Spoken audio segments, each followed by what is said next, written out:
السلام علیکم ورحمۃ اللہ وبرکاتہ۔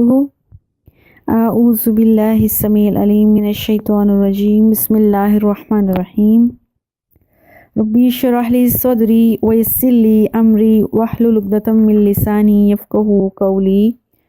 اللہم رب زدنی علما، اللہم رب زدنی علما، اللہم فقہنا فی الدین، اللہم فقہنا فی الدین، اللہم فقہنا فی الدین۔ اللہم انی اسألک علما نافعا وعملا متقبلا ورزقا طیبا۔ اللہم اجعل ھذا القرآن ربیع قلبی ونور صدری وجلاء حزنی وذھب ہمی۔ رضیت باللہ ربا وبالاسلام دینا وبمحمد النبی صلی اللہ علیہ وآلہ وسلم۔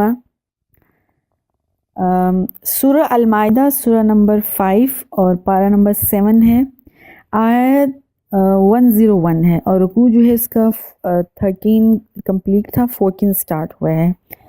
یا ایھا الذین آمنوا لا تسألوا عن اشیاء ان تبد لکم تسؤکم۔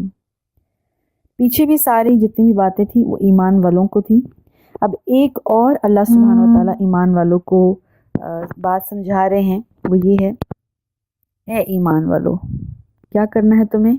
لا تسألوا عن اشیاء، تم اپنے رسول سے، یہاں رسول کہا نہیں گیا لیکن ظاہر رسول کے ذریعے لوگ اللہ سے باتیں پوچھتے تھے، ایمان والے سوال کرتے تھے، تو تم ایسی باتوں کے متعلق سوال نہ کیا کرو۔ ان تبد لکم، اگر وہ باتیں اللہ تعالیٰ تم پر ظاہر کر دیں گے تو تسؤکم، تم کو ناگوار ہوں گی، تمہارے پر مشکل ہو جائیں گی۔ مطلب یعنی رسول اللہ علیہ وسلم سے اس قسم کے سوال نہ کیا کرو جس میں نہ تمہارا کوئی دینی فائدہ ہے نہ دنیاوی فائدہ ہے۔ خواہ مخواہ کے جو کوسچن ہیں وہ انسان کو نقصان ہی دیتے ہیں۔ اور وَإِن تَسْأَلُوا عَنْهَا حِينَ يُنَزَّلُ الْقُرْآنَ تُبْدَ لَكُمْ، اور اگر تم وہ سوال اب پوچھو گے جبکہ قرآن نازل ہو رہا ہے، قرآن تو نازل ہو رہا ہے، اور اس دوران میں تم اپنے عجیب عجیب کوسچنز پوچھتے رہو گے تو اللہ اپنے نبی پر ان آنسرز کے جواب بھی دیتے جائیں گے، اور اگر وہ جواب مشکل میں آ گئے، مشکل کوسچن آنسر آ گیا ان کا، تو تمہارے لیے خواہ مخواہ پابندیاں لگ جائیں گی، تمہارے لیے مشکلات بڑھ جائیں گی۔ فاللہ عنہا، اللہ تعالیٰ نے تمہیں معاف کر دیا، جو پہلے تم لوگوں نے کر لیا رسول اللہ صلی اللہ علیہ وسلم سے بہت زیادہ کوسچن، اس پر اللہ تعالیٰ نے تمہارا قصور معاف کر دیا، لیکن آئندہ سے بہت زیادہ کوسچن کرنے سے پرہیز کرو۔ واللہ غفور حلیم، اللہ تعالیٰ بہت ہی بخشنے والا ہے، بہت ہی بردبار، سافٹ کارنر ہے۔ کثرت یہ جو بہت زیادہ سوال ہیں، اس کی ممانعت اس لیے بھی آئی ہے کہ اس طرح کے کوسچنز جو ہیں وہ پہلے زمانوں میں حضرت موسیٰ سے بھی پوچھے جاتے تھے، جس کی وجہ سے ہم لوگ سورہ البقرہ پہلے پارے میں بہت زیادہ تفصیل سے پوچھ لیا، جب پڑھ چکے ہیں، جب گائے کا واقعہ تھا تو تب ہم نے یہ بات پڑھی تھی، اگر بنی اسرائیل ایک سمپل گائے کو لے کر ذبح کر دیتے تو ان کو اتنی مشکل نہ ہوتی، وہ جو بار بار سوال پوچھ کے، اور ایک مشکل قسم کی گائے ان کو بڑی مشکل سے ملی اور بہت بھاری قیمت ان کو ادا کرنی پڑی، وہ شاید نہ کرنی پڑتی۔ تو حضرت موسیٰ اشعری رضی اللہ تعالیٰ عنہ فرماتے ہیں، اور یہ بخاری شریف کی حدیث ہے جس کو میں تھوڑا سمپل وے میں بتانے والی ہوں، کہ ایک دفعہ لوگوں نے رسول اللہ علیہ وسلم سے عجیب عجیب قسم کی باتیں پوچھنی شروع کی، رسول اللہ علیہ وسلم کو برا لگا، جب بہت سوال جواب ہوئے تو اصل کو غصہ آ گیا، تو آپ نے کہا چلو ٹھیک ہے، جس کو جو پوچھنا ہے پوچھ لو۔ آپ صلی اللہ علیہ وسلم نے غصے میں کہا کہ جس کو جو پوچھنا ہے پوچھتے رہو۔ ایک شخص اٹھا اور عبداللہ ابن حذیفہ اس کا نام تھا، اس نے کہا رسول اللہ علیہ وسلم ذرا بتائیں میرے باپ کون ہے؟ تو آپ صلی اللہ علیہ وسلم نے فرمایا تیرا باپ حذیفہ ہے، اور کون ہے؟ پھر ایک اور شخص اٹھا جس کا نام سعد بن سالم تھا، کہنے لگا یا رسول اللہ صلی اللہ علیہ وسلم ذرا بتائیں میرا والد کون ہے؟ تو رسول اللہ صلی اللہ علیہ وسلم نے فرمایا سمپل، تمہارا والد سالم ہے جو کہ شیبہ کا غلام ہے۔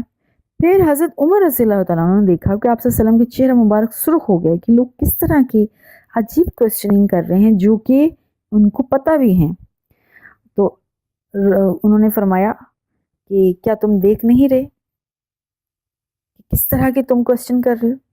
پھر انہوں نے کہا یا رسول اللہ ہم اللہ کے سامنے، اللہ کے دربار میں توبہ کرتے ہیں آئندہ سے یہ سوال نہیں کریں گے، تو تب اللہ سبحانہ و تعالیٰ نے یہ آیت نازل فرمائی کہ تم کس طرح کے عجیب جو کویسچن کرنا شروع ہو گئے۔ خدا نہ خواستہ اگر تمہارا والد کوئی اور ہوا تو پھر تمہیں دکھ ہوگا، تو اس لیے اس طرح کے سوال نہ کرو، جو پہلے گزر چکا، جو آئندہ سے تم نے سوچ سمجھ کے سوالوں کے جواب دینے ہیں، سوال پوچھنے ہیں، تاکہ اللہ کے ہاں تمہاری کوئی مشکل نہ بڑھ جائے۔ آیت نمبر 102 ہے قَدْ سَأَلَهَا قَوْمٌ مِّن قَبْلِكُمْ۔ دیکھو تم سے پہلے بھی رسول نے اسی طرح کے سوال، رسول سے لوگوں نے اسی طرح کے سوال کیے تھے۔ ثُمَّ أَصْبَحُوا بِهَا كَافِرِينَ۔ پھر ہوا کیا؟ اتنے سوال کرنے کے بعد، اتنے نبی سے آزمائشیں اور نبی سے اتنی زیادہ ریکویسٹ کرنے کے بعد، اتنے معجزات مانگنے کے بعد، کیا وہ قومیں ایمان لے کر آئیں؟ نہیں۔ آخر میں کیا ہوا؟ وہ کافر ہی ہو گئے، اللہ کی پھٹکار کی، اللہ کی لعنت کے حقدار ہی ہوئے۔ تو بہتر ہے اتنی اڑنے والی باتیں نہ کرو۔ قرآن میں اللہ سبحانہ و تعالیٰ نازل کر رہے ہیں جو تمہارے لیے آسان چیزیں ہیں، مشکل چیزیں ہیں، یا جو احکامات اللہ چاہتے ہیں تم اس کو فالو کرو۔ اللہ وہ خود ہی نازل کر رہے ہیں، تمہارے پوچھنے کی ضرورت نہیں ہے۔ آگے ہے ما جعل اللہ من بحیرۃ۔ اللہ سبحانہ و تعالیٰ نے کوئی بحیرہ نہیں پیدا کیا، بحیرہ جیسی کوئی چیز اللہ نے پیدا ہی نہیں کی۔ ولا سائبہ، اور نہ ہی اللہ تعالیٰ نے کوئی سائبہ جیسی چیز پیدا کی۔ ولا وسیلہ، اور نہ ہی اللہ تعالیٰ نے کوئی وسیلہ جیسی چیز پیدا کی۔ ولا حامن، اور نہ ہی اللہ تعالیٰ نے کوئی حام جیسی پیدا کی چیزیں۔ ولیکن اللہ کفروا، بلکہ لوگوں نے کفر کیا ہے۔ یفترون علی اللہ الکذب، لوگوں نے اللہ کے اوپر جھوٹے بہتان لگائے ہیں۔ وَأَكْثَرُهُمْ لَا يَعْقِلُونَ، جتنے بھی لوگوں نے اللہ کے اوپر بہتان لگائے ہیں وہ سارے کے سارے لوگ بے وقوف اور بے عقل تھے۔ یہ بحیرہ، وہ سائبہ، وسیلہ اور حام یہ ہیں کیا؟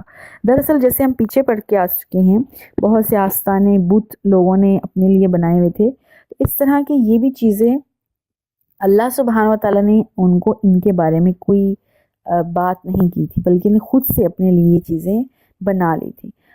یہ چیزیں ہیں کیا؟ پہلی بات ہے بحیرہ، اور یہ حدیث بخاری کی کتاب تفسیر میں حضرت سعید بن مسیب فرماتے ہیں بحیرہ وہ دودھ دینے والا جانور ہے جو لوگ بتوں کے نام پر چھوڑ دیتے تھے، یعنی اس کا جو دودھ تھا اس سے لوگ بینیفٹ نہیں لیتے تھے، اس کو دودھ کو یوز نہیں کرتے تھے، بلکہ وہ دودھ رکھا رہتا تھا، اور جب وہ اس دودھ کو اس کے اندر سے جانور سے نکالتے تھے تو صرف اس پرپس کے لیے نکالتے تھے کہ کسی بت کے آستانے پر جا کر دیا جائے گا بحیرہ۔ تو ایسی چیز اللہ سبحانہ و تعالیٰ نے کوئی نازل کی نہیں، کیونکہ یہ تو شرک ہے اور اللہ تعالیٰ شرک سے منع فرماتے ہیں۔ نمبر 2، ان کے ہاں ایک اور ورڈ بولا جاتا تھا عرب معاشرے میں، سائبہ۔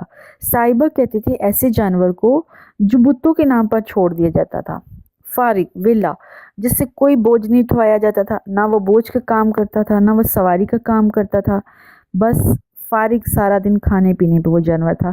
ایٹ دا اینڈ اس جانور کو مقصد کیا ہوتا تھا؟ جب وہ جوان ہو جائے گا، بڑا ہو جائے گا، یہ جس دن ان کا دل کرے گا وہ بت کے سامنے جا کر اس کو ذبح کر دیں گے، بس۔ نمبر 3، ان کے ہاں ایک ورڈ بولا جاتا تھا وسیلہ۔ وسیلہ بھی وہ جانور ہے، یعنی یہ فیمیل جانور ہے، وہ اونٹنی ہے جو پہلی بار میں جب بچہ پیدا کرے تو وہ فیمیل بچہ ہو، دوسری بار بھی اگر وہ وہ اونٹنی اگر دوبارہ پھر فیمیل ہی اونٹنی پیدا کرے گی تو پھر کیا ہوگا؟ لوگ اس کو چھوڑ دیں گے۔ اب وہ فارغ ہے، اب وہ بتوں کے نام پر چھوڑ دی، جب ان کا دل کرے گا اس کو پکڑ کے کسی بت کے سامنے ذبح کر دیا جاتا ہے۔ نمبر 4 پر ہے حام۔ حام وہ میل اونٹ ہے جس کے ذریعے سے 10 بچے پیدا ہوتے ہیں، اور پھر اس کو 10 کے بعد اس کو چھوڑ دیا جاتا ہے، یعنی اگر اس میل کے تھرو 10 بچے پیدا ہو گئے ہیں تو اب وہ اونٹ سے اور کوئی کام نہیں لیا جائے گا، وہ بتوں کے نام پر چھوڑ دیا جاتا ہے، اور جس دن دل کرتا ہے اس کو ذبح کر دیتے ہیں، یا پھر وہ ایسے ہی پڑا رہتا ہے۔ تو اس قسم کی چیزیں اسلام نے کہیں نہیں ہیں، اور اللہ سبحانہ و تعالیٰ جو خود شرک و بدعت سے اور حرام چیزوں سے منع فرماتے ہیں، کیا وہ خود حکم دیں گے کہ تم اس طرح کی رسومات اور اس طرح کی بدعات کو جاری کرو اور اس کو اپناؤ۔ یہ تو تھی پہلے زمانے کی عرب معاشرے کی، رسول اللہ علیہ وسلم کی نبی بننے سے پہلے اور رسول اللہ علیہ وسلم کی ایون اس دنیا میں تشریف لانے سے بھی پہلے کی جو عرب معاشرے میں ایک رواج یا ایک ٹریڈیشن چل رہا تھا۔ اگر اب ہم نے اس طرح کی کوئی چیزیں اپنے معاشرے میں رواج دے دی ہیں، کوئی خاص قسم کا پکوان، کوئی خاص قسم کا جانور، کوئی خاص قسم کا دن، یا کچھ خاص قسم کے بزرگ یا کسی خاص ہسٹری کے ساتھ اس کو ریلیٹ کر کے کچھ اس طرح کا کام کرنا جس میں ہم یہ سمجھیں کہ اس میں ہمیں فائدہ ہوگا، اس میں ہمیں ثواب ملے گا، تو وہ چیز اللہ کے ہاں حرام ہے۔ بدعت کہتے ہی اس کو ہیں جو ثواب کی نیت سے نیا کام کیا جاتا ہے، ایسا نیا کام جس کا اللہ اس کے رسول نے پرمیشن نہیں دی ہے، اس کام کو معاشرے میں رواج دینا، اس کو بدعت کہتے ہیں۔ اگر ہماری سوسائٹی میں بھی اس طرح کی چیزیں چل رہی ہیں اور ہم یہ کہیں ہمارے آباء و اجداد سے یہ چیزیں چل رہی ہیں، اس میں کیا قباحت ہے، کیا بری بات ہے؟ تو یہی باتیں عرب معاشرے کے لوگوں نے بھی محمد صلی اللہ علیہ وسلم کو کہی تھی۔ اس میں کیا بڑی بات ہے؟ آج محمد صلی اللہ علیہ وسلم تم آئے ہو، آپ آئے ہیں اور آپ نے ہمیں منع کر دیے ہے یہ بحیرہ، یہ صاحبہ، یہ وسیلہ اور یہ حام سے، ورنہ ہمارے تو ٹریڈیشنز یہ رواج چلتے جا رہے تھے، ہم اس کو فالو اپ کر رہے تھے، تو ہمارے پاس تو ایسی کوئی میں برائی نظر نہیں آ رہی، بلکہ اوپر سے وہ یہ کہتے تھے اللہ سبحانہ وتعالی نے ہمیں اس کا حکم دیا ہے۔ تو اللہ یہی باتیں ہمیں بھی سمجھا رہے ہیں کہ اگر ہم بھی کوئی ایسی چیزیں اور اس کو کرتے ہیں اور پھر اس کو سب سے زیادہ دکھ کی بات یہ ہے کہ ہم اس کو ریلیٹ کرتے ہیں اللہ اور اس کے رسول کے ساتھ، اٹ مینس کیا ہے؟ اکثرہم لا یعقلون، ان کے اکثر لوگ نادان اور بے وقوف تھے، تو ہم بھی نادانی اور بے وقوفی کے کام کر رہے ہیں۔ اس لیے ہمیں اپنا محاسبہ کرنا پڑے گا، دیکھنا پڑے گا، کہیں ہم اعمال بھی کر رہے ہیں، محنت بھی کر رہے ہیں، اگر وہ اللہ اس کے رسول کے بتائے ہوئے احکامات سے میچ نہیں ہو رہی تو ہمیں اس کو چھوڑ دینا چاہیے۔ آیت 104 ہے، وَإِذَا قِيلَ لَهُمْ تَعَالُوا إِلَى مَا أَنزَلَ اللَّهُ وَإِلَى الرَّسُولِ، جب ایسے لوگوں کو کہا جاتا تھا نا وہ آباء و اجداد کی رسمیں چھوڑ دو، وہ نہ کرو، اب اللہ اس کے رسول کی بات کو مان لو، جو ہو گیا زمانے میں پہلے وہ ہو گیا۔ تو اوپر سے وہ کیا کہتے تھے؟ قَالُوا حَسْبُنَا مَا وَجَدْنَا عَلَيْهِ آبَاءَنَا، ہم تو وہی کریں گے جو ہمارے آباء و اجداد، ہمارا نسل تو نسل جو ہے وہ ایک جنریشن کو اگلی جنریشن تک ہمارے ہاں جو رواج چلتا آ رہا ہے ہم تو وہی کریں گے، ہم محمد اور اس کے اللہ صلی اللہ علیہ وسلم کی بات نہیں ماننے والے۔ اگر خدا نہ خواستہ ہماری سوسائٹی میں بھی کہیں ایسا ہے، لوگ یا کوئی معاشرہ، کوئی گروہ اس طرح سے کر رہا ہے، اپنے آباء و اجداد کی ٹریڈیشنز کو گلے لگا کے بیٹھا ہوا ہے، تو اور وہ اللہ اس کے رسول کے احکامات کے اگینسٹ ہیں۔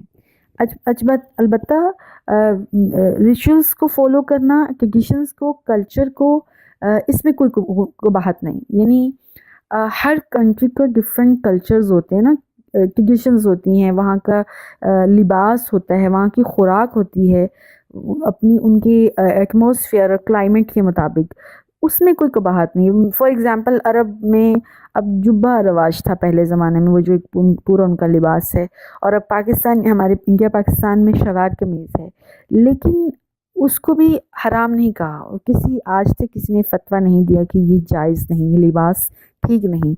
لباس کا پرپس کیا تھا؟ ہمارے سطر کو ڈھانپنا، اگر وہ ہمارے سطر کو ڈھانپ رہا ہے تو اس میں کوئی قباحت نہیں۔ اور پھر کھانے سے لے لے تو ہر کنٹری میں ڈیفرنٹ کھانے کا ٹیسٹ ہیں، ڈیفرنٹ کھانے ہیں، ڈیفرنٹ ویجیٹیبلس ہیں، لیکن اگر وہ سب حلال کی انڈر آتے ہیں، حلال کی کنڈیشن کو فالو کر رہے ہیں تو نو پرابلم، وہ ٹھیک ہے۔ اسی طرح سے اگر ہمارے آباء و اجداد کی کچھ رسم و رواج ہیں، کچھ ہماری کنٹری کے ٹریڈیشنز ہیں، ہمارے کلچر، ہمارے کلائمیٹ کے اور ہمارے ایٹماسفیئر کے مطابق کچھ چیزیں ہیں جو ہم اپنا رہے ہیں، لیکن اگر اللہ اور اس کی رسول کے احکامات کی وہ اگینسٹ نہیں ہیں، ان کو فالو کرنے میں کوئی قباحت نہیں۔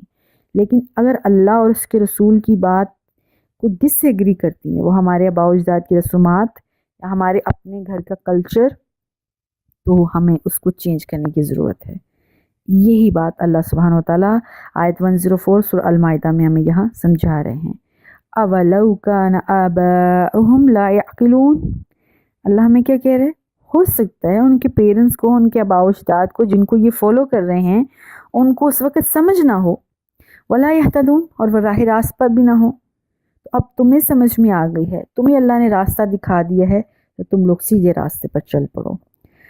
105 آیت ہے، یا ایھا الذین آمنوا علیکم انفسکم، اے ایمان والو تمہیں اپنی فکر کرنا ضروری ہے، اپنی فکر کرو، اپنی اصلاح کرو۔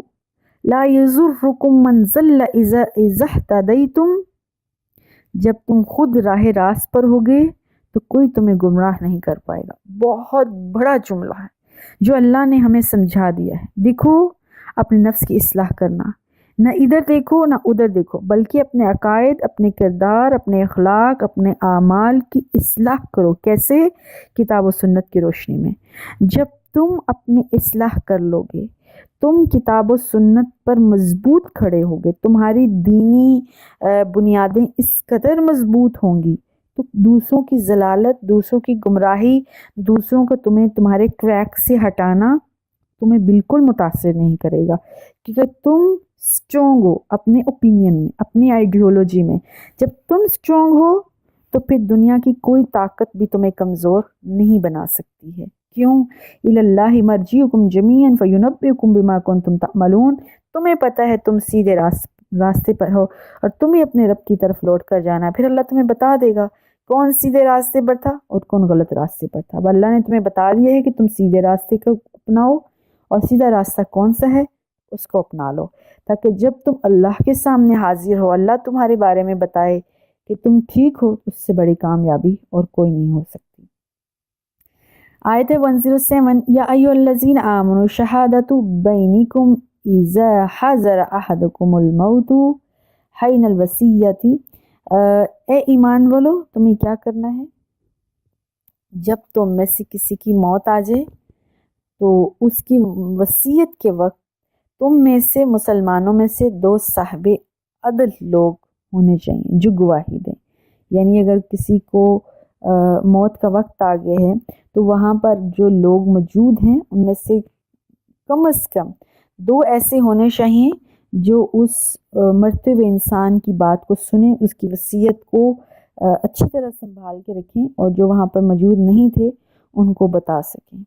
وہ او اخران من غیرکم، یعنی جب وہ موجود نہیں ہے، جو ان کے گھر والے اگر موجود نہیں ہیں، اگر کوئی اور موجود ہے تو وہ اس کی بات کو سنیں اور جو گھر والے ہیں اس کو اسی طرح سے بات پہنچا دیں۔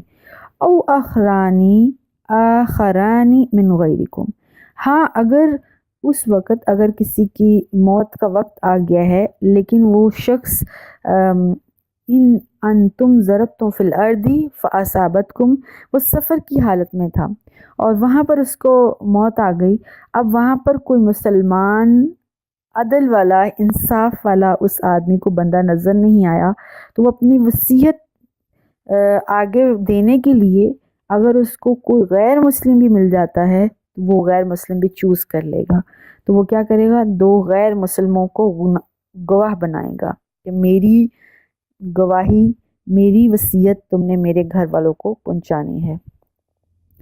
اب وہ غیر مسلم جب تمہارے گھر آئیں، تمہارے وہ جو شخص مر چکا ہے، تمہارا رشتہ دار یا تمہارا کوئی بھی عزیز، اس کی وصیت پہنچانے کے لیے، تو اس سے وصیت کس طرح سے ریسیو کرنی ہے؟ اس طرح سے کرنی ہے، تحبسونہما من بعد الصلاۃ فیقسمان باللہ ان ارتبتم، اگر تمہیں شک ہے کہ یہ گواہی جو لے کر میرے پاس آیا ہے، جو وصیت لے کر میرے پاس آیا ہے، یہ شخص شاید اس میں کچھ خرابی کر دے، تو تم کیا کرو گے؟ نماز کے بعد اس کو لے جاؤ گے مسجد کے پاس اور خود نماز پڑھو گے، اور اگر وہ بھی مسلمان ہیں تو ان کو بھی نماز پڑھواؤ گے، اور نماز کے بعد وہیں مسجد میں اس کو روک لینا اور ان سے اللہ کی قسمیں اٹھوانا۔ کیا اس قسموں میں ہونا چاہیے؟ لا نشتری بھی ثمنا، اس قسموں میں یہ قسمیں اٹھانی ہے کہ وہ کسی سے پیسے لے کر اس گواہی کو نہیں چھپائیں گے. ولو کان ذا قربا، چاہے وہ رشتہ دار کی خلاف کیوں نہ جا رہی ہو. ولا نکتم الشہادہ، نہ ہی گواہی کو چھپایا جائے گا. وہ یہ قسمیں کھائیں گے کہ ہم گواہی کو نہیں چھپائیں گے. شہادت اللہ ان اذا لمن الآثمین، اور وہ کہیں گے ہم قسمیں کھاتے ہیں اگر ہم نے گواہی کو چھپایا تو ہم مجرم ہیں، ہم گناہ گار ہیں. وہ اس طرح کی قسمیں کھائیں گے. فَإِنْ أُثِرَ عَلَىٰ أَنَّهُمَا اسْتَحَقَّا إِثْمًا، تو اگر تمہیں یہ پتہ چل جائے کہ وہ دونوں جو گواہ ہیں وہ گناہ میں ملوث ہو چکی ہیں، انہوں نے بات کو چھپا لیا ہے، انہوں نے بات صحیح نہیں پہنچائی. فَيَقُومَانِ مُقَامَهُمَا مِنَ الَّذِينَ اسْتَحَقَّ عَلَيْهِمْ، تو پھر کوئی اور دو آدمی چوز کر لو، ان کو گواہی کے طور پر لے جاؤ. فَيُقْسِمَانِ بِاللَّهِ لَا شَهَادَتُنَا أَحَقُّ مِنْ شَهَادَتِهِمَا، تو پھر اب ان سے بھی قسمیں یہی اٹھواؤ کہ وہ گواہی کو نہیں چھپائیں گے، وہ گواہی صحیح دیں گے. وَمَا اعْتَدَيْنَا إِنَّا إِذًا لَّمِنَ الظَّالِمِينَ، اور ان سے یہ بھی قسم اٹھوائی جائے گی اگر انہوں نے زیادتی کی تو وہ یہ کہیں گے اگر ہم نے زیادتی کی گواہی دینے میں تو ہم ظالم ہو جائیں گے. ذَلِكَ أَدْنَىٰ أَن يَأْتُوا بِالشَّهَادَةِ عَلَىٰ وَجْهِهَا، یہ اللہ کہتا ہے بہت ٹھیک بات ہے، یہ طریقہ بہت صحیح ہے تاکہ لوگ ٹھیک گواہی دیں. او یخاف ان ترد ایمان بعد ایمانہم، یا پھر ان کو یہ ڈر ہو کہ اگر ہم نے صحیح قسم نہ اٹھائی تو ہماری جگہ پر کسی اور کو قسم کے طور پر چوز کر لیا جائے گا. واتقوا اللہ، اللہ سے ڈر جاؤ. واسمعوا، اور سن لو. واللہ لا یہدی القوم الفاسقین، اللہ فاسق نافرمان قوم کو ہدایت نہیں دیتا. یوم یجمع اللہ الرسول، یوم یجمع اللہ الرسل فیقول ما اجبتم، جس دن اللہ تعالیٰ تمام رسولوں کو جمع کریں گے تو اللہ تعالیٰ ان سے پوچھے گا ماذا اجبتم، تمہیں دنیا میں کیا جواب دیا گیا تھا، لوگوں نے تمہیں کیا کہا تھا. نبیوں کو اللہ پوچھیں گے. قالوا، تو نبی کہیں گے، رسول کہیں گے، لا علم لنا انک انت العلام الغیوب، اے اللہ تم خود ہی سارے غیب کے علم جانتے ہیں، ہم سے پوچھنے کی کیا ضرورت ہے، ہم نے دنیا میں کیا کہا، دنیا والوں نے ہمیں آگے سے کیا کہا، آپ کو تو سارے حساب کتاب ہیں، پہلے دن سے لے کر آخری دن تک ہم سے پوچھنے کی ضرورت ہی نہیں ہے. تو تب اللہ تعالیٰ کہیں گے اذ قال اللہ یا عیسی ابن مریم، اب اللہ تعالیٰ حضرت عیسیٰ بن مریم کو کہیں گے کہ اس کو یعنی سامنے لایا جائے. جب حضرت عیسیٰ بن مریم سامنے آئیں گے تو اللہ تعالیٰ حضرت عیسیٰ سے پوچھیں گے علیہ الصلاۃ والسلام.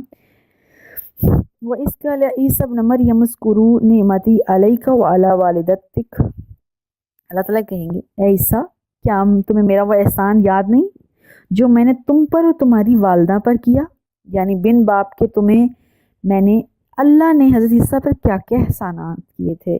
نمبر 1، بغیر باپ کے اللہ تعالیٰ نے معجزانہ طور پر ان کی پیدائش کی. نمبر 2، حضرت عیسیٰ واحد وہ نبی ہے جن کو پیدائشی طور پر تورات بہت اچھی آتی تھی، اتنی اچھی سمجھ تھی کہ چھوٹی سی عمر میں وہ تورات کو لکھ لیتے تھے، اور اس کے علاوہ یہودیوں سے زیادہ حضرت عیسیٰ کو تورات جو تھی وہ زیادہ اچھی آتی تھی. صرف آتی نہیں تھی بلکہ وہ اس کے اندر کی جو گہرائیاں اور جو اس میں احکامات تھے اس کو بہت اچھا سمجھتے تھے. نمبر 3، حضرت عیسیٰ واحد وہ شخص ہیں، انسان ہیں اور نبی ہیں جو بچپن سے ہی بولنا شروع کر دیا تھا، جنہوں نے کلام بات کرنا شروع کی، اور بات اتنی پختہ، اتنی عمدہ اور اتنی عقل والی ایک بڑا میچور انسان بھی ویسے نہیں کر سکتا تھا.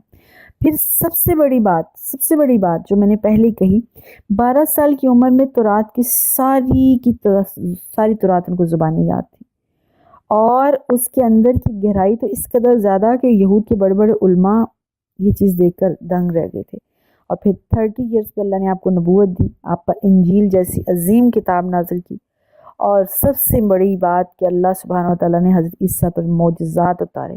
جو معجزات حضرت عیسیٰ پر اترے ہیں وہ کسی نبی پر نہیں اترے، اور سب سے ڈفرینٹ، سب سے الگ، خیر المعجزات کی ایک معجزے کو لے کر الگ ایک بحث ہے، لیکن یہاں پر جو اللہ سبحانہ و تعالیٰ حضرت عیسیٰ کو بلا کر پوچھیں گے کیا تمہیں وہ میرے احسانات یاد نہیں جو میں نے اور تمہاری والدہ پر میں نے کیے تھے؟ اس ایتک بروح القدس، میں نے روح قدس یعنی حضرت جبرائیل کے ذریعے تمہاری ہیلپ کی تھی۔ ہمیشہ حضرت جبرائیل نے حضرت عیسیٰ علیہ السلام کو یہودیوں سے بچایا۔ عیسیٰ علیہ السلام کو چونکہ تورات اچھی آتی تھی، وہ اندر کی باتیں جانتے تھے، یہود چونکہ چھپا رہے تھے تورات کو، تو وہ حضرت عیسیٰ کے اگینسٹ ہو گئے تھے اور چاہتے تھے کسی نہ کسی طرح سے ان کو ختم کر دیں۔ تو ہمیشہ جب بھی وہ ختم کرنے آتے تھے حضرت عیسیٰ علیہ السلام کو، حضرت جبرائیل ان کو بچا لیتے تھے۔ اور لاسٹ جب حضرت جبرائیل آئے حضرت عیسیٰ کو جو بالکل پھانسی پر چڑھانے والے تھے، اس وقت حضرت جبرائیل آئے اور حضرت عیسیٰ علیہ السلام کو آسمان تک زندہ اٹھا کر لے گئے۔ یہ احسانات اللہ گنوا رہا ہے۔ اس قال اللہ، آیت 110 ہے سورہ المائدہ، اس قال اللہ یا عیسی ابن مریم اذکروا نعمتی علیک وعلی والدتک، اے عیسیٰ مریم کے بیٹے ذرا میری ان احسانات کو یاد کرو جو میں نے تم پر تمہاری والدہ پر کیے تھے۔ اس ایتک بروح قدس، اب اللہ تعالیٰ بتا رہے ہیں، وہ احسانات گنوا رہے ہیں، جب میں نے روح قدس یعنی حضرت جبرائیل سے تمہاری ہیلپ کی تھی۔ آگے ہے نمبر 2، تکلم الناس فی المہد، تم ایسے عظیم بچے پیدا ہوئے تھے جو بچپن سے ہی بولنا شروع ہو گئے تھے، اور صرف بولتے نہیں تھے، ان کی کلام میں بہت پختگی اور عقل نظر آتی تھی۔ وکہلن، اور بڑے ہو کر بھی اسی طرح سے تم بہت ہی شان کے ساتھ بات کیا کرتے تھے۔ وَإِذْ عَلَّمْتُكَ الْكِتَابَ، ذرا اس وقت کو یاد کرو جو میں نے تمہیں کتاب کی تعلیم دی، والحکمہ، اور اس کی سمجھ، اس کی گہرائی کی تعلیم دی، والتورات، اور تورات تمہیں سکھائی، والانجیل، اور انجیل تمہیں نازل کی۔ اور آگے کیا ہے؟ وہ معجزات جو اللہ نے حضرت عیسیٰ علیہ السلام پر دیے۔ وَإِذْ تَخْلُقُ مِنْ طِينٍ كَحَيَّةِ الطَّيْرِ بِإِذْنِهِ، پھر تم کیا کرتے تھے؟ ایک میرے حکم سے مٹی سے ایک پرندہ بناتے تھے، اور اس پرندے کو جو شکل ہوتی تھی، وہ مٹی سے جو جانور بناتے تھے، اس جانور کی شکل کوئی نہ کوئی پرندہ جو تمہارا دل کرتا تھا تم بناتے تھے۔ پھر کیا ہوتا تھا؟ فَتَنْفَخُ فِيهَا، پھر میں تمہیں حکم دیتا تھا اس میں پھونک مارو، تم پھونک مارتے تھے، فَتَكُونُ طَيْرًا، وہ سچ مچ کا پرندہ بن جاتا تھا۔ یہ بہت بڑا معجزہ تھا، بہت بڑا معجزہ تھا۔ اور آگے کیا تھا؟ وَتُبْرِئُ الْأَكْمَحَ، نمبر 2، یہ بہت بڑا معجزہ کہ جو پیدائشی طور پر بندہ اندھا پیدا ہوا ہے، آپ اس کو صحیح کر دیتے تھے، بینا کر دیتے تھے، دیکھنے والا کر دیتے تھے۔ نمبر 3، وَالْأَبْرَصَ بِإِذْنِي، اور میرے حکم سے آپ کوڑی کو بھی ٹھیک کر دیتے تھے، تندرست کر دیتے تھے۔ اور اس سے بڑا معجزہ کوئی نہیں ہو سکتا کسی کے پاس بھی۔ جو اگلا 4th معجزہ حضرت عیسیٰ پر اللہ تعالیٰ نے نازل کیا، اور جو اللہ تعالیٰ یہاں پر اپنے اس معجزے کے بارے میں تذکرہ کر رہے، وہ یہ ہے، اِذْ تُخْرِجُ الْمَوْتَى بِإِذْنِي، جب تم اللہ کے حکم سے یعنی میرے حکم سے تم مردے کو زندہ کر دیتے تھے۔ وَإِذْ كَفَفْتُ بَنِي إِسْرَائِيلَ عَنْكَ، اور جب بنی اسرائیل کے پاس کھلی نشانیاں آ گئیں تو انہوں نے آپ کو اِذْ جِئْتُكُمْ بِالْبَيِّنَاتِ، یعنی جب ان کے پاس کھلی نشانیاں حضرت عیسیٰ لے کر گئے، انہوں نے حضرت عیسیٰ کی جان لینی شروع کر دی، تو اللہ کہہ رہا ہے میں نے ہی بنی اسرائیل سے تمہیں بچایا تھا۔ فَقَالَ الَّذِينَ كَفَرُوا مِنْهُمْ إِنْ هَٰذَا إِلَّا السِّحْرُ مُبِينٌ، جو کافر تھے، انکار کرنے والے تھے، جب وہ مارنے کی کوشش کرتے تھے، چھپے ہوئے وار کرنے لگتے تھے حضرت عیسیٰ پر، تو اللہ آسمان پر عیسیٰ علیہ السلام کو اٹھا لیتے تھے، اس جگہ سے غائب کر دیتے تھے، اور وہ کیا کہتے تھے؟ ان ھذا الا سحر مبین، یہ تو صاف صاف جادو ہے، اس شخص کو جادو آتا ہے اور اس جادو کے ذریعے یہ غائب ہو جاتا ہے۔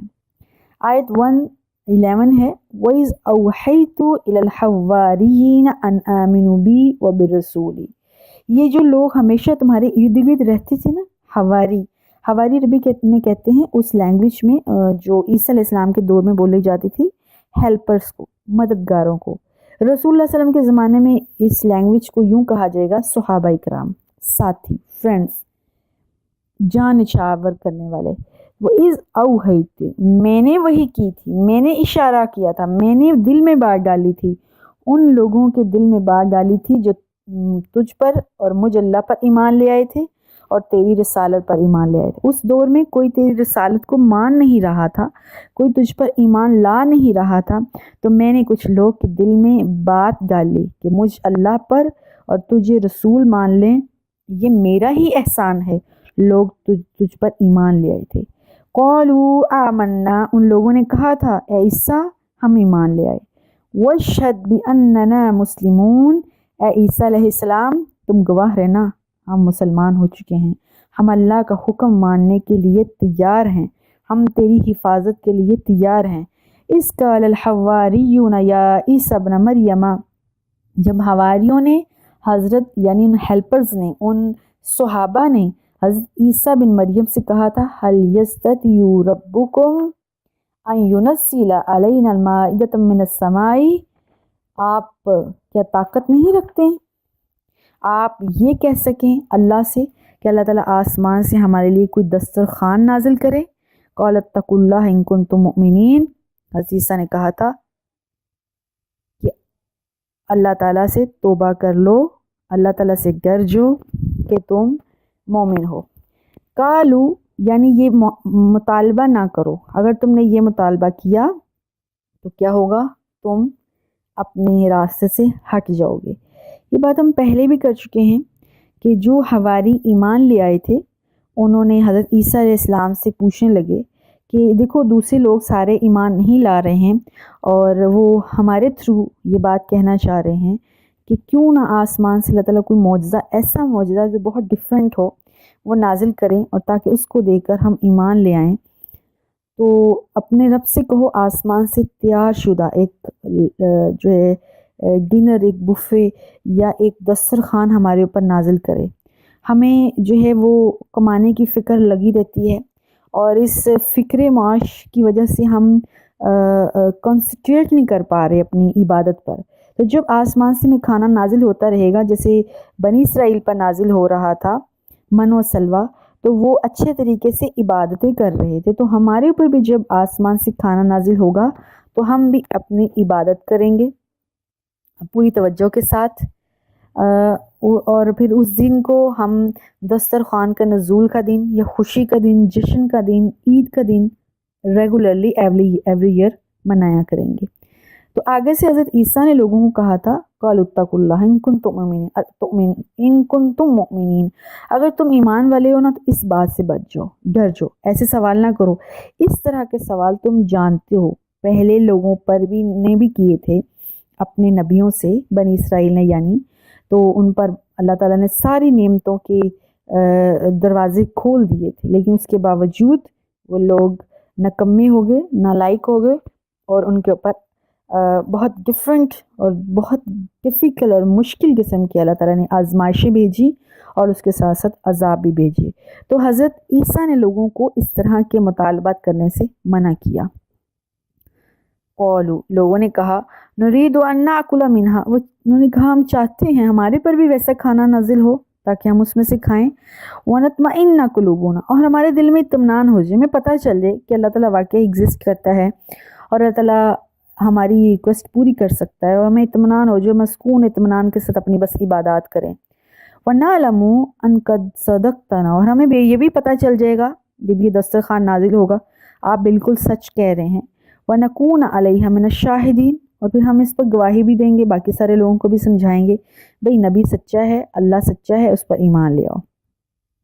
قال عیسیٰ ابن مریم، اب حضرت عیسیٰ جو ہے مجبور ہو گئے قوم کی اس باتوں میں، اور جا کے اللہ سے دعا کی، ریکویسٹ کی، کیا کہا اللہم ربنا انزل علینا مائدۃ من السماء، اے اللہ ہم پر آسمان سے ایک دسترخوان نازل فرما، کیوں؟ تکون لنا عیدن لاولنا و آخرنا، تاکہ وہ ہمارے پہلے ہمارے آنے والوں کے لیے عید کا دن، خوشی کا دن بن جائے، اور وہ آیت من کا، اور یہ تیری طرف سے ایک معجزہ بھی ہوگا، اس طرح سے ایک معجزہ بھی ہو جائے گا اور لوگ خوش بھی ہو جائیں گے۔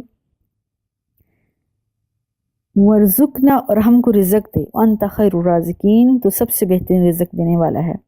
قال اللہ انی منزلها علیکم، آگے اللہ نے جواب دیا ٹھیک ہے بے شک میں تمہارے اوپر یہ کھانا نازل تو کر دیتا ہوں، فَمَن يَكْفُرْ بَعْدُ مِنْكُمْ، لیکن اس کے باوجود کھانا تو اتر جائے گا۔ اور کھانا انہوں نے مانگا کیوں؟ تاکہ وہ اپنی عبادات پر کنسنٹریٹ کر سکیں، تاکہ وہ اللہ کے اور قریب آئیں، اور جو لوگ اللہ کے قریب نہیں ہیں، جو ایمان والے نہیں ہیں، وہ ایمان لے آئیں۔ لیکن اگر لوگوں نے وہ دسترخوان نازل ہونے کے باوجود بھی کفر کیا، فَإِنِّي أُعَذِّبُهُ عَذَابًا لا يُعَذِّبُهُ أَحَدًا مِّنَ الْعَالَمِينَ، تو پھر دیکھ لینا میں ان لوگوں کو ایسی سزا دوں گا جو اہل عالم میں کسی کو نہ دی ہو۔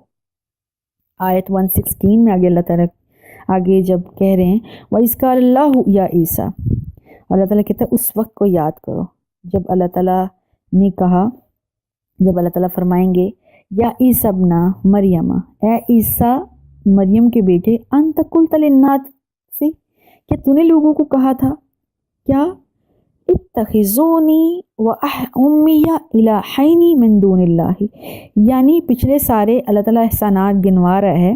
آگے جب اللہ تعالیٰ کٹہرے میں کھڑا کریں گے حضرت عیسیٰ جو مریم کے بیٹے ہیں ان کو علیہ الصلوۃ والسلام، تو اللہ تعالیٰ پچھلے سارے احسانات گنوائیں گے کہ میں نے یہ تم پر احسانات کیے، لیکن اس کے باوجود بھی تمہاری قوم ایمان نہیں لائی، بلکہ انہوں نے اللہ کو چھوڑ کر اے عیسیٰ تجھے پوجنا شروع کر دیا، کیا کہیں اس میں تیرا ہاتھ تو نہیں؟ آیت 116 میں اللہ تعالیٰ حضرت عیسیٰ سے پوچھیں گے اے عیسیٰ کیا انت قلت للناس، کیا تو نے لوگوں کو کہا تھا اتخذونی، مجھے رب بنا لو، و امی، اور میری ماں کو، الہین من دون اللہ، اللہ کو چھوڑ کر مجھے اور میری والدہ کو رب بنا لو۔ قال سبحانک، حضرت عیسیٰ کے جواب دیتے ہیں پاک ہے تو اللہ، ما یکون لی، مجھے کیا ہو گیا ہے، ان اقول ما لیس لی بحق، میں ایسی باتیں کیوں کرنا شروع کر دوں گا جس کا مجھے کوئی حق ہی نہیں ہے۔ ان کنت قلتہ فقد علمت، اے اللہ اگر میں نے ان کو یہ باتیں کی ہوتی تو تجھے تو سب علم ہے، تمہیں پتہ ہے، تعلم ما فی نفسی ولا اعلم ما فی نفسک، اے اللہ تو جانتا ہے میرے اندر کیا کیا راز ہیں، کیا کیا باتیں ہیں، لیکن میں نہیں جانتا، تجھے کیا پتہ ہے تیرے اندر کیا باتیں ہیں، یعنی تم مجھ سے آج یہ سوال کیوں کر رہا ہے مجھے نہیں پتہ۔ انک انت علام الغیوب، بے شک اے اللہ تو غیب کی علم جاننے والا ہے۔ ما قلت لہم، میں نے تو ان کو اللہ کوئی بات نہیں کہی، الا ما امرتنی بھی، میں نے صرف ان کو وہی باتیں کی ہیں، وہی میسج دیا ہے جو تو نے مجھے دیا تھا۔ وہ میسج کیا تھا؟ ان اعبدوا اللہ ربی و ربکم، حضرت عیسیٰ کہتے ہیں اے اللہ میں نے تیری قوم کو، تیرے بندوں کو اور اپنی قوم کو یہ پیغام دیا تھا، اللہ کی بندگی کرو، اللہ کی عبادت کرو، جو میرا رب بھی ہے اور جو تمہارا رب بھی ہے۔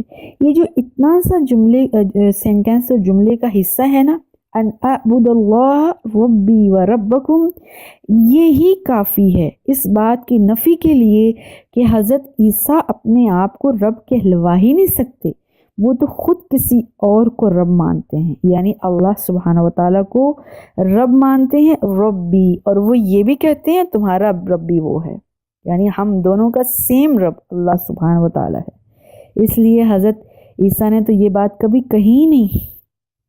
وَكُنْتُ عَلَيْهِمْ شَهِيدًا، حضرت عیسیٰ کہتے ہیں میں گواہ ہوں اس بات پر، میں خود اس چیز پر گواہ ہوں کہ میں نے لوگوں کو یہ بات کہی ہے، مَا دُمْتُ عَلَيْهِمْ فِيهِمْ، جب تک میں ان کے اندر تھا تو میں تو یہی بات کہتا رہا اور یہی بات ان سے کہلواتا بھی رہا۔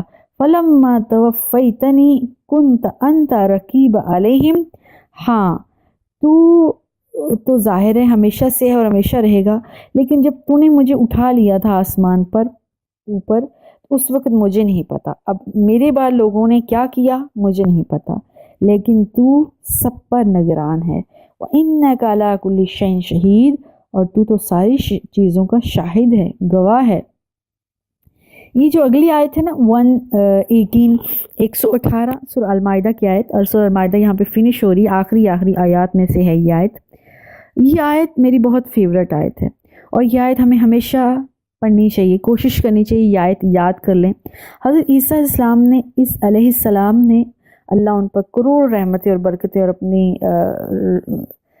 سلام پیش کرے، اس قدر نہایت حکیمانہ انداز میں اللہ تعالیٰ سے اپنی قوم کے لیے سفارش کی ہے کہ انسانی عقل دنگ رہ جاتی ہے. یعنی انہوں نے اپنی قوم کی سفارش تو کی لیکن اس انداز میں کی ہے کہ سارا معاملہ بھی اللہ کے اوپر چھوڑ دیا ہے اور اپنی قوم کے لیے ریکویسٹ بھی کر لی کہ اللہ ان کو معاف کر لے. آگے ہے 118، یہ جو ابھی ہم بات کریں، ان تعذبہم، اے اللہ اگر تو ان کو عذاب دے دے، فإنہم عبادک، تو تیرے ہی بندے ہیں، میرے تو بندے ہیں نہیں، وہ تیرے ہی بندے ہیں. اگر تو ان کو عذاب دے گا، سزا دے گا، تو وہ تیرے ہی بندے ہیں. لیکن وَإِن تَغْفِرْ لَهُمْ، اگر تو ان کو معاف کر دے گا، فَإِنَّكَ أَنْتَ الْعَزِيزُ الْحَكِيمُ، تو غالب ہے، تو دانا ہے، تو حکمت والا ہے. عذاب دینا بھی تیرے ہاتھ میں ہے اور سزا دینا بھی تیرے ہاتھ میں ہے، اور اس کے اپوزٹ معاف کر دینا بھی تیرے ہاتھ میں ہے.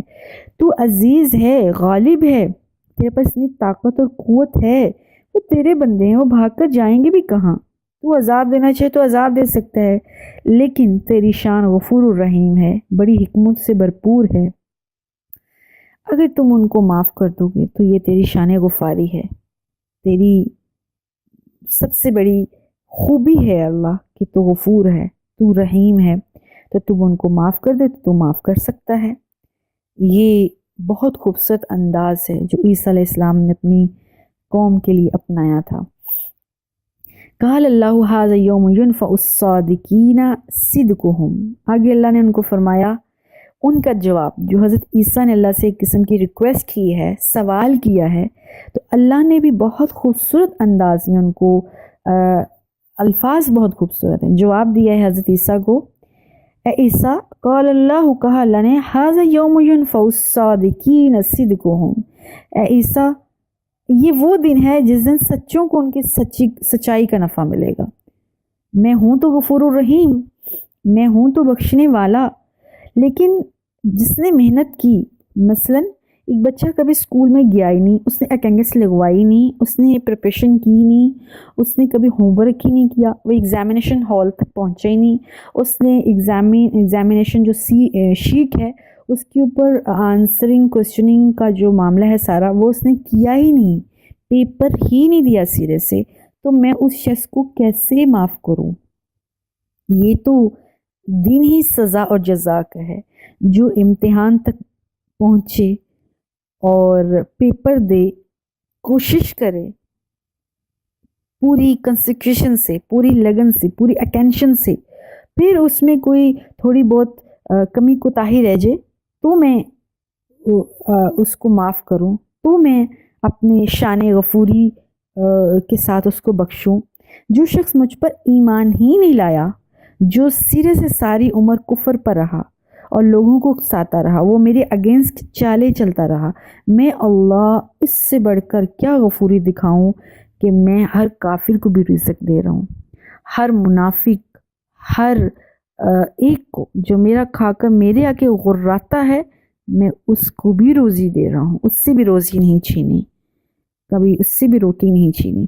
دنیا کی نعمتیں اس کو بھرپور دیں، لیکن اب آخرت کی نعمت جو سب سے بڑی نعمت جنت ہے، اللہ کا دیدار ہے، ان نعمتوں کا حصول ہے، وہ اگر میں اس طرح ان لوگوں کو بھی دینا شروع کر دوں جنہوں نے دنیا میں کوئی محنت نہیں کی، جنہوں نے میرے اگینسٹ ہوئے، جس نے مسلمانوں کو تکلیفیں دیں، مسلمانوں کو مصیبتیں دیں، مسلمانوں کے راستے میں روڑے اٹکائے، اگر میں ان کو بھی وہی جنت جیسی عظیم نعمت دینا شروع کر دوں گا تو مجھ سے زیادہ بے انصاف تو کوئی ہو نہیں سکتا.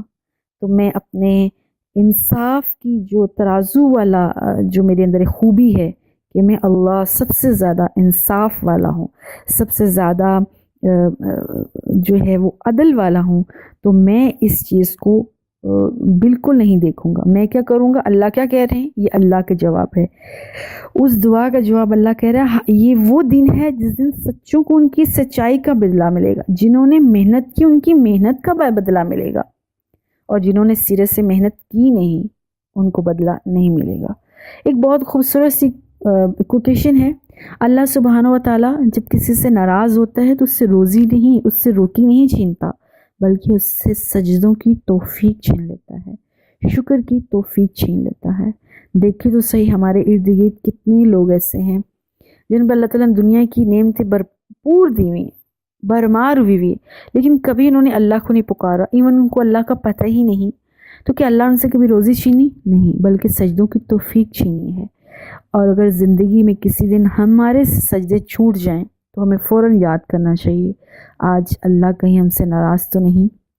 دیکھو آج میں صبح اٹھا یا اٹھی، سارا دن میں نے کہیں پر بھی اللہ کو یاد نہیں کیا، کہیں پر بھی سجدہ شکر نہیں کیا، کہیں پر بھی میں نے اپنی پیشانی اپنی جبین زبین پر نہیں ٹکائی، لیکن صبح سے شام تک وہ مجھے روزی دیے جا رہا ہے، مجھ پہ نعمتوں کی برباد، تندرستی، صحت، بچے، اولاد، مال و دولت، ایوری تھنگ، لیکن اس کے باوجود کہ میں کچھ بھی نہیں پٹ اپ کر رہا، کوئی بھی میں نے ایفرٹ نہیں لگائی اللہ کو راضی کرنے کی، تو وہ مجھے پھر بھی دیے جا رہا ہے۔ اس کا مطلب ہے وہ رحمان ہے، الرحمن فی الدنیا، وہ زمین پر رحمان ہے، وہ سب کو دے رہا ہے۔ لیکن آخرت کا جو معاملہ آئے گا تو قول اللہ ھذا یوم ینفع الصادقین صدقہم، جو سچے ہوں گے، راہ راست پر ہوں گے، اہل توحید ہوں گے، ان کو ہی فائدہ ملے گا۔ اور ان کا فائدہ کیا ہوگا؟ لہم جنات تجری من تحتها الانہار خالدین فیہا ابدا، اللہ ان کو جنات دیں گے، باغ دیں گے جن کے نیچے نہری ہوں گی اور وہ اس میں ہمیشہ رہیں گے۔ اللہم اجعلنا منہم، اللہم اجعلنا من الصدیقین۔ جب ہم نے شروع میں سورہ الفاتحہ پڑھی تھی تو ہم نے اس میں ایک آیت ہے صراط الذین انعمت علیہم، اے اللہ ہمیں ان کا راستہ دکھا جن پر تو نے اپنا انعام کیا۔ تو تب ہم نے بات کی تھی کہ اللہ نے کن لوگوں پر انعامات کیے ہیں، تو اللہ نے 4 قسم کے لوگوں پر انعامات کیے ہیں۔ نمبر 1 انبیاء، نمبر 2 صدیقین، نمبر 3 صالحین، اور نمبر 4 شہداء۔ تو صدیقین جو سچ بولتے ہیں، سچائی کا راستہ اپناتے ہیں، توحید کا راستہ اپناتے ہیں، اللہ کا صراط مستقیم والا راستہ اپناتے ہیں، اللہ ان پر انعام کرے گا۔ وہ انعام کیا ہوگا؟ وہ اللہ کی جنات ہوں گی، اللہ کی جنت ہوگی، اور اللہ کا دیدار ہوگا، اللہ کی نعمتیں ہوں گی، خالدین فیہا، وہ اس میں ہمیشہ رہیں گے۔ تو ہم نے بھی اللہ تعالیٰ سے دعا کرنا چاہیے، اللہم اہدنا الصراط المستقیم، اے اللہ ہمیں سیدھا راستہ دکھا۔ اور کون سا سیدھا راستہ؟ صراط الذین انعمت علیہم، جو سیدھا راستہ جن لوگوں پر تو نے انعام کیا ہے۔ وہ انعام کی کیٹیگریز میں سے ایک صادقین صدقہم والے لوگ ہیں۔ اللہم اجعلنا من الصادقین، اللہ ہمیں سچے لوگوں میں سے کر دے۔ اور پھر کیا ہوگا؟ رضی اللہ عنہم ورضوا عنہ، اللہ ان سے راضی اور وہ اللہ سے راضی۔ ذالک الفوز العظیم، یہ بہت بڑی کامیابی ہے۔ سورہ فجر کے آخر میں بھی یہی اللہ تعالیٰ نے فرمایا ہے کہ جو اللہ کے بندے ہوں گے، اللہ تعالیٰ ان کو کل قیامت کے دن بلائے گا اور کہے گا تو میرے بندوں میں ہے، اب میرے بندوں میں ہو جو، میری جنت میں داخل ہو جو، میں تم سے راضی ہوں اور تم مجھ سے راضی ہو۔ ہمیں بھی اللہ تعالیٰ سے دعا کرنی چاہیے ایک دن ایسا آئے جب ہمیں اللہ بھی بلائے اور کہے، اللہ ہم سے یہ الفاظ کہے، رضی اللہ عنہم، میں تجھ سے راضی ہو گیا ہوں اور میں تمہیں بہت بڑی کامیابی دے دی ہے۔ اللہ ہمیں، ہماری اولادوں کو، ہمارے آباء و اجداد کو، ہمارے اہل ایمان کو یہ والی بات سننے کی توفیق دے، اور ہمیں بہت بڑی کامیابی، جو اللہ کے ہاں بڑی کامیابی ہے، اس کامیابی سے ہمکنار کرے، کیونکہ للہ ملک السماوات والارض، ساری چیزیں تو اللہ کے قبضے میں ہیں، ومن فیہن، اور زمین و آسمان میں جو کچھ بھی ہے وہ ملکیت تو اللہ کی ہے، جو مالک ہے اسی سے مانگنا ہے، اسی سے ریکویسٹ کرنی ہے، کیونکہ وہ علی کل شیء قدیر، وہ ہر چیز پر قادر ہے۔ تو جو قادر ہے ہر چیز پر، اس سے ہم بھی ریکویسٹ کرتے ہیں۔ اور اس سارے پیچھے جو ہم نے آیات پڑھی ہیں، ہم سیدنا عیسیٰ علیہ السلام اور ان کی والدہ دونوں کی الوہیت، ان کے رب ہونے کا انکار کرتے ہیں، اور ہم اللہ تعالیٰ سے دعا کرتے ہیں اللہ ہمیں صدیقین میں سے بنا لے، اور اللہ تعالیٰ ہمارے اس نیک کام کو ایکسیپٹ کرے، قبول کرے، شرف قبولیت بخشے، اور اس قرآن کے ذریعے ہماری اصلاح کر دے، ہمارے آباء و اجداد کی، ہمارے آنے والی جنریشن کو ہمارا قرآن سے رابطہ اللہ مضبوط کر لے، جو ہر چیز کی ملکیت کا مالک ہے، ہر چیز کی ملکیت جس کی ہے، جو مالک ہے اس کو تو کسی چیز کی پرواہ نہیں، اور ہم سب غلام ہیں، اور غلام کی مجال کہاں ہوتی ہے کہ وہ رب کے ساتھ شریک کرے، جب وہ کہہ رہا ہے لاسٹ 120 آیت جو المائدہ کی ہے، للہ ملک السماوات والارض ومن فیہن، ہر چیز کی ملکیت اللہ ہی کی ہے، ہر چیز پر قدرت بھی اس کی ہے، تو ہم تو غلام ہیں۔ غلاموں کی شان کہاں ہوا کرتی ہے کہ وہ اپنے آقا کی بات میں گستاخی کریں، اس آقا کے ساتھ کسی کو شریک کریں، اس کی الوہیت میں، اس کی صفات میں، اس کی ذات میں کسی اور کو شامل کریں۔ غلام ایسی گستاخیاں نہیں کیا کرتے۔ اللہ سے دعا ہے، اللہم اہدنا الصراط المستقیم، ہمیں اللہ تعالیٰ سچ والا بندہ بنا دے، اپنے بندے بنا لے، اور جب ہم اس کے غلام اور اس کے بندے بن جائیں تو اللہ ہمیں سیدھا اور اچھائی کا راستہ دکھا دے، اور انعمت علیہم کے لوگوں میں شامل کر دے۔ آمین۔ والسلام علیکم ورحمۃ اللہ وبرکاتہ۔ نیکسٹ انشاءاللہ ہم سورہ الانعام پڑھیں گے، جو کہ مکی صورت ہے اور بہت خوبصورت صورت ہے۔ السلام علیکم ورحمۃ اللہ وبرکاتہ۔